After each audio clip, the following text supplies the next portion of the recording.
Meridian commerce classes में मैं कुलदीप जंगीड़ आपका स्वागत करता हूं। आज हम देखेंगे अमालगमेशन। कॉर्पोरेट में अमालगमेशन का ट्रीटमेंट कैसे किया जाएगा वो हम चेक करेंगे। अमालगमेशन, इसको हिंदी में एकीकरण बोलते हैं। क्या होता है ये अमालगमेशन? अमालगमेशन होता है कोई भी दो या दो से ज़्यादा कंपनी मिलकर अगर तीसरी कंपनी का निर्माण करते हैं, जैसे ए लिमिटेड और बी लिमिटेड क्लोज हुई, इसने सी लिमिटेड का निर्माण किया। ए बी बंद होके अगर तीसरी कंपनी ओपन होती है या ए बी सी बंद होके चौथी कंपनी का क्रिएट होता है तो उसे बोलते हैं अमालगमेशन।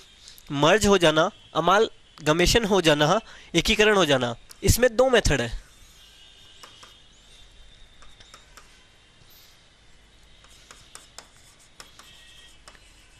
नेट मर्जर मेथड और नेट परचेज मेथड। एक तो है मर्जर मेथड, एक है परचेज मेथड। ये दो मेथड अमालगमेशन में आपको फॉलो करने हैं, मर्जर मेथड और परचेज मेथड। अमालगमेशन में एक पार्टी होती है बायर और दूसरी पार्टी होती है वेंडर। बायर और वेंडर ये दो पार्टी होती है जिनके बीच में बिजनेस को एक्वायर्ड करने के लिए डील होती है। ठीक है, किस तरीके से डील करेंगे अमालगमेशन में? सबसे पहले आएगा आपके पास net merger method. Merger method किस तरीके से सोल्व होगा देखिए। इसमें आपको 5 कंडीशन गिवन है, 5 कंडीशन है, 5 सिचुएशन है। वो अगर फुलफिल होगी, 5 कंडीशन 5 सिचुएशन फुलफिल होगी तो मर्जर मेथड लगेगा, अदरवाइज परचेज मेथड लगेगा। 5 कंडीशन 5 सिचुएशन बताई है, वो फुलफिल होगी तो merger method, otherwise net purchase method. 5 condition में सबसे पहली कंडीशन है all assets and liabilities taken by the buyer. Buyer क्या करेगा? सारी की सारी एसेट्स और लाइबिलिटी टेकन कर लेगा, तब मर्जर मेथड होगा। First condition all assets and liabilities. Second all assets and liabilities taken over book value. कौन सी value? Book value.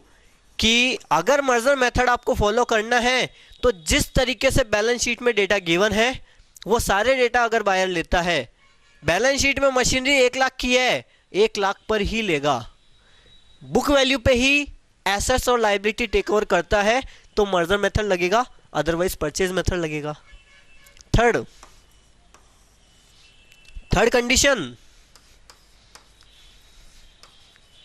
Payment of purchase consideration in share only.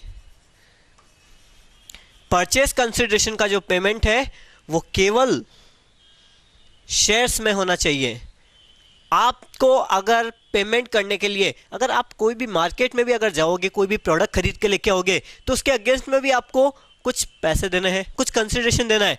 Amalgamation में तो पूरे business को acquire किया जा रहा है तो कुछ ना कुछ तो कंसिडरेशन होगा। ऐसा कंसिडरेशन जो बायर वेंडर को पे करता है वो परचेज कंसिडरेशन कहलाता है। बायर वेंडर को जो भी अमाउंट पे करता है, चाहे वो बैंक में पे करे, चाहे वो शेयर्स में पे करे, चाहे वो इक्विटी शेयर दे, चाहे वो प्रेफरेंस शेयर दे, वो सब क्या कहलाएगा? परचेज कंसिडरेशन कहलाएगा। अगर मर्जर मेथड है तो परचेज कंसिडरेशन केवल शेयर में होना चाहिए, ओनली फॉर शेयर। अब यहाँ पे शेयर लिखा है, इक्विटी शेयर भी हो सकता है और प्रेफरेंस शेयर भी हो सकता है। फोर्थ, 5 सिचुएशन बताई थी, 5 कंडीशन बताई थी। All assets and liability taken over book value, payment of purchase consideration in shares only. Fourth condition क्या है? 90% share holder of vendor company agree with that scheme.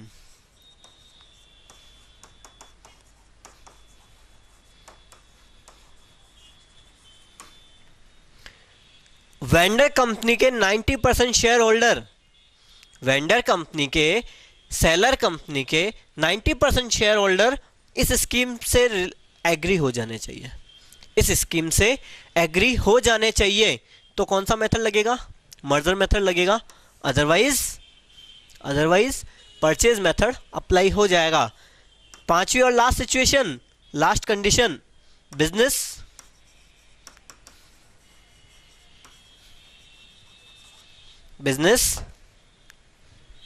Carry on, कि जो buyer है, जो बिजनेस एक्वायर्ड कर रहा है, वो वेंडर कंपनी से बिजनेस एक्वायर्ड करने के बाद में कंटिन्यू रखेगा, बंद नहीं करेगा। ये कंडीशन है, ये 5 कंडीशन है। कौन कौन सी 5 कंडीशन है? All assets and liabilities taken over book value, payment of BC in shares only, 90% share holder agree with that scheme, और बिजनेस कैरी ऑन। ये 5 कंडीशन फुलफिल करेगा तो merger method, otherwise purchase method. Merger method का जो दूसरा नाम है वो इंटरेस्ट ऑफ पुलिंग मेथड भी है, हितों के एकीकरण की विधि, इंटरेस्ट ऑफ पुलिंग मेथड, इसे ही कहेंगे मर्जर मेथड को। ये 2 मेथड आपके अमालगमेशन में बताए हुए हैं। अब आपने एक तीसरे पॉइंट में भी यहाँ पे देखा है, एक परचेज कंसिडरेशन देखा, परचेज कंसिडरेशन देखा। क्या होता है ये परचेज कंसिडरेशन? देखिए, purchase consideration, buyer, purchase consideration क्या है? देखिए, बायर वेंडर को जो भी पेमेंट करता है वो पीसी कहलाता है। अब पेमेंट किस किस में हो सकता है? कैश में हो सकता है, इक्विटी शेयर कैपिटल में हो सकता है, और प्रेफरेंस शेयर कैपिटल में हो सकता है। इस तरीके से बायर वेंडर को पेमेंट कर सकता है। Cash, equity share capital and preference share capital, ये पेमेंट हो सकता है। जो पीसी का मेथड है वो 2 मेथड यूज में आएंगे। परचेज कंसिडरेशन में 2 मेथड यूज में लेंगे आप, नेट पेमेंट मेथड और net assets method. Net payment method और net assets method, net payment method और net assets method. Net payment method किस तरीके से फॉलो करेंगे? पेमेंट मेथड बायर और वेंडर के बीच में एग्रीमेंट के अकॉर्डिंग, बायर और वेंडर के बीच में एग्रीमेंट के अकॉर्डिंग क्या हो जाता है? एग्रीमेंट हो जाता है। एग्रीमेंट के अकॉर्डिंग डिसाइड हो जाता है कि भाई कितना बैंक दोगे, कैश कितना दोगे, शेयर्स कितने दोगे, जिसमें इक्विटी शेयर्स कितने दोगे, प्रेफरेंस शेयर कितने दोगे, ये डिसाइड हो जाता है। पेमेंट मेथड में मतलब बायर और वेंडर आमने सामने बैठ जाते हैं, डिसाइड कर लेते हैं कि बिजनेस एक्वायर्ड करना है, क्या भाव तोल कर लेते हैं, ठीक है ना। एक्वाइजेशन के लिए क्या कर लेते हैं? भाव तोल कर लेते हैं। बिजनेस एक्वायर्ड हो जाता है, एग्रीमेंट हो जाता है, इतना तो कैश दे देंगे, इतना इक्विटी शेयर दे देंगे, इतना प्रेफरेंस शेयर दे देंगे। अगर ये क्वेश्चन में लिखा हुआ है कि बैंक कितना दिया, इक्विटी शेयर कैपिटल कितना दिया, प्रेफरेंस शेयर कैपिटल कितना दिया, तो आपको पेमेंट मेथड फॉलो करना है। ये क्वेश्चन में लिखा हुआ है। तो अगर ये नहीं लिखा हुआ है, क्वेश्चन में कुछ भी नहीं लिखा हुआ है, तो आपको नेट एसेट्स मेथड को फॉलो करना है। अगर लिखा हुआ है तो payment method, otherwise net assets method को फॉलो करना है। अब अगर नेट एसेट्स मेथड फॉलो करेंगे तो पीसी क्या कहलाएगा? Net assets is equal to purchase consideration, ये कहलाएगा आपका परचेज कंसिडरेशन। पेमेंट मेथड नहीं है तो net assets method, net assets ही परचेज कंसिडरेशन कहलाएगी।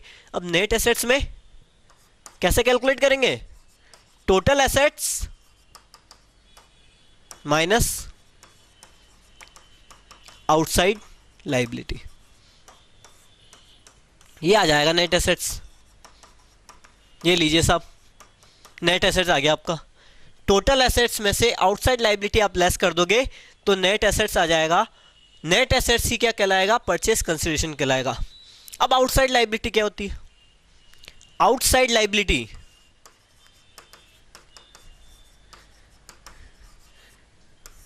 आपने स्टार्टिंग में अमालगमेशन के दो मेथड देखे थे। अमालगमेशन के कितने मेथड देखे? दो मेथड देखे। एक मेथड तो था, कौन सा था बोलिए? मर्जर मेथड और परचेज मेथड।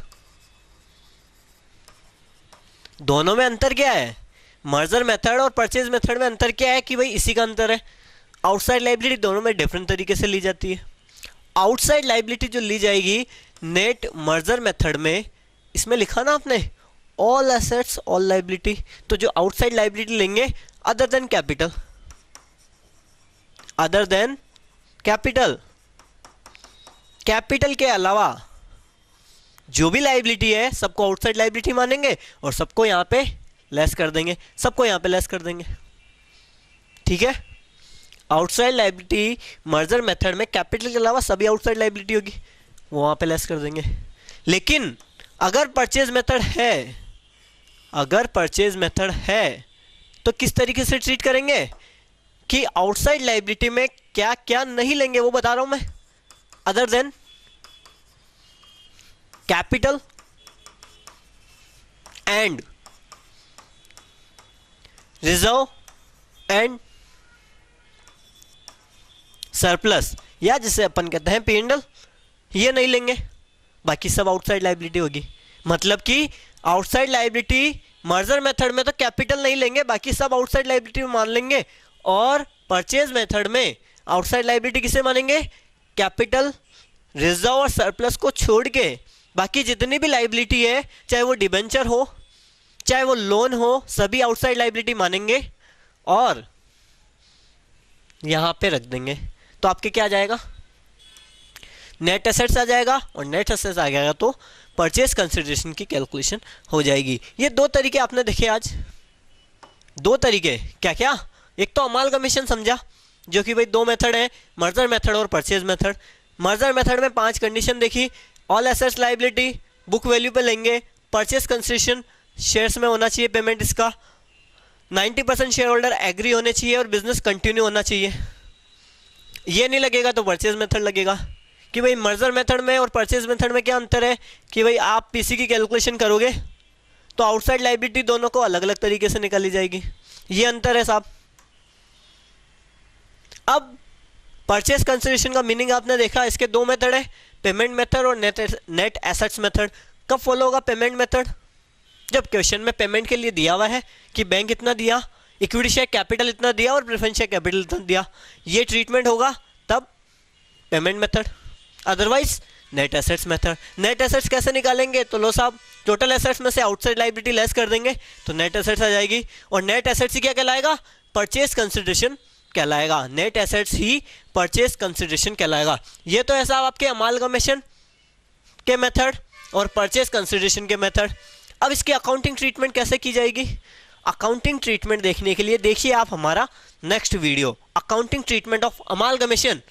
अमालगमेशन की अकाउंटिंग एंट्रीज बिल्कुल इजी वे में किस तरीके से सीखेंगे वो देखिए आप हमारा नेक्स्ट वीडियो। ओके।